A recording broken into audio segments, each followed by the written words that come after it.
Hi, my name is Nia Desoya, and today I'll be talking to you about reputational capital.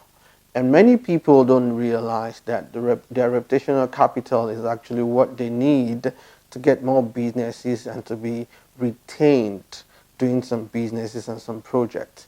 I remember so many years back, 2010, and I had the privilege of speaking at a particular event of a telecoms company in Nigeria, and it was a good performance. There was no doubt about it. And I thought afterwards it's just going to be a roller coaster ride in me getting more jobs and everything. But it didn't happen until after 6 or 8 months. And guess what? The MD fell in love with me, he fell in love with my performance, but he was not even ready to give me a job yet until he checked up my reputation. I remember then we were at a function, I just finished speaking, it was a good performance, you know what? There was nothing wrong with my performance. And the man was trying to figure out from all the vice chancellors of the universities that were there and asking them questions like, what do they think about the speaker of the day? And then they had beautiful things to say because before then I've done a lot of stuff for some of the schools, albeit on a pro bono, some of the schools, and then they had a lot of things to say. And then I now realized that after that meeting he had with the vice chancellors, he had to approve other jobs that now ran for 6 years non-stop. Now that tells me something. Performance is not just enough. You must be consistent with your performance and make sure that you have built a reputation of being a performer. So reputational capital is the key. And I always tell people your reputation is even more important than money. So many people, they gone for money, they go for money, they do not know that in your being too reckless, going for money, it can affect your reputation. Your reputation gives you the right to keep charging money. But if you do not build it deliberately, you may not get anything out of it. Reputational capital is both an intangible asset and a source of strategic competitive advantage that enhances a corporate or individual long-term ability to create value. It enhances your long-term ability to create value. So it's not just about immediate performance, but about talk about the long-term. How do you retain your visibility? How do you retain your relevance? You only retain your relevance by paying close attention to your reputational capital. It is an asset that can be managed, accumulated, and traded in for trust, legitimization of a position of power, and social recognition. And also it gives you the right to charge premium price for your goods and your services that you offer. Now you can see the reason why some people charge big premium prices, why some people charge cheap prices. It's not because of their performance, it's more about their reputation. And then everyone who wants to make something out of life, everyone who wants to be relevant and be consistent and then be somebody who brings in more income into his organization must be very, very careful about how they build this reputational capital. Now, in talking about reputational capital, we need to look at it from different dimensions because sometimes you may think you have a particular reputation. I'm reputable, I'm reputable this and that, but you need to put it vis-a-vis what we call the reputation and the reality gap. Now, most people do not realize that it's one thing for you to think you're good. It's a different ball game if you think that you're good. So you need to check out the reality on ground. And how do you check out the reality on ground? You can send a questionnaire to people who like you. Make sure they don't have to write their names. And then you get the feedback as many people as possible. Let them tell you who they are. You know, recently I posted something on Facebook trying to figure out how do people perceive my brand. Then I realized that they didn't perceive my brand as being sophisticated. I mean, they said I was knowledgeable, I was a performer, but I wasn't sophisticated. And you know what it means if your brand is not perceived to be, you don't have this sophistication when it comes to your reputational capital, you may not be able to charge premium prices. So based on that, I have to do something about that. In other words, I may think I'm good, I can pull this amount, I can pull this premium price, but people do not see you as a very sophisticated person. So you may just be somebody who will go down into the masses and the last tier of marketing, which is the third tier of marketing, and be doing stuff like that. But you know that that's not what the game that I want to play. I want to play in the sophisticated, the high net worth individual. Now, if you're going to be in the high net worth individual and then you do not have, what's it called, if you're not perceived to be sophisticated, that means you're not there yet. So I had to come to terms with that reality. And once I came to terms with that reality, I had to do something about bridging that gap that I've done successfully right now, because now I charge premium prices for my product. And then the second gap you need to also bridge is what I call the reputational and performance gap. You know, many of us, we think some people are good. People may say, wow, you're good. You have the reputation to be good. And when people move close to you, they now realize that, come on, that guy is not good. He's not a good performer. He's not even doing very well and everything. So once you put that reputation, or you're able to deceive people with a particular kind of reputation that you're good, but you have not closed the performance gap, when people move close, they get disappointed. And I'm telling you, that could even be very, very, very dangerous for your brand, dangerous for your reputation, because a bad word can ruin a lot of things that you've done in time past. So before you start presenting yourself as an excellent person, make sure that you have excellence in your performance. Make sure you've done so well about whatever you do. Make sure you are churning out good products, good services, and you have content and value to give to people. Because if you do not have the content, you don't have the value to give to people. And once they move close to you and they see that there's a gap between your reputation and your performance, that is a no-no. It may be very, very, very, very difficult to bounce back. And then the third one, I want to talk about the gap. I want to talk about that you need to fill up is what I call reputation and perception gap. Perception. When they say perception is everything, perception is reality. And then you must be careful about the way people perceive you. You must be careful, you must be deliberate about the way people perceive you. That means, you know what, when you say you're going to do this, you have the reputation for this, where are you always been found? Where do you hang out? Who do you hang out with? Who do you talk with? And everything, because that's absolutely important. You can tell us that you have a premium brand and then you are everywhere around some low income places. If you're there for CSR, not there to hang out and everything, because that will affect the perception of the people. So, and then, you know, I read a book so many years back, and I can't really remember the title of the book, but the guy defined marketing as very powerful. I mean, just one sentence, short, powerful sentence.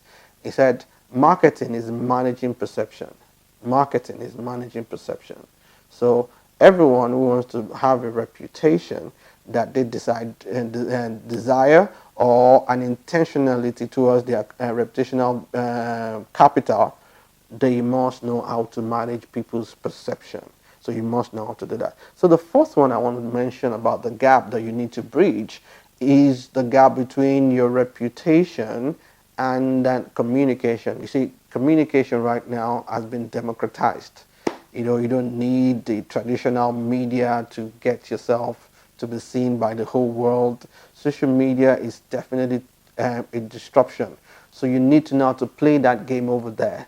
And you need to know what the people want. Not what you want, what the people want to see. You know, so many of us, if you're like me, we always want to play safe. It's not about showing off. It's not about making them see this. Let's do this in the privacy of our homes. You know, it's not about what they see. It's more about what you have in your bank account. But that may not sustain the bank account. Before you know what's happening, you will now be depleting the bank account. So you need to be out there and show the people what they want to see. You don't go to fish on your terms. You go to fish on the fish terms. You don't go there, don't offer them what you like to eat. You offer the fish what they like to eat. And that's just the basic truth. So you must know how to communicate effectively. And then also, that's one of the reasons why I always advise people that learning how to speak publicly, it's absolutely important for you to build your reputation. Because the more you communicate publicly, the more influential you become. Especially if you did a good job, you talked very well, you spoke very well, people are wowed, and that people have you blew their mind to go, what's this guy coming from? Who is he? Now it enhances your reputation every now and then when you mount the stage. So every one of us, no matter your profession, no matter your career, you must know that speaking in public, communicating effectively in public is very, very important. Social media, don't forget, and content. Your social media must be content driven, and also must be a little bit of vanity driven also, because the world that we're in is very vain. So you must have a little bit of that vanity aspect of it, but make sure it's more content driven. And not just that, like I said, communication also involves you speaking publicly, public speaking. You need to go and learn how to do that. And luckily for us, we have a convention coming up every year right now, but the first one is called the Speakers Convention on the 1st and 2nd of November. You can just send a text message or call the number that you show on your screen, and then you get to know more about the Speakers Convention.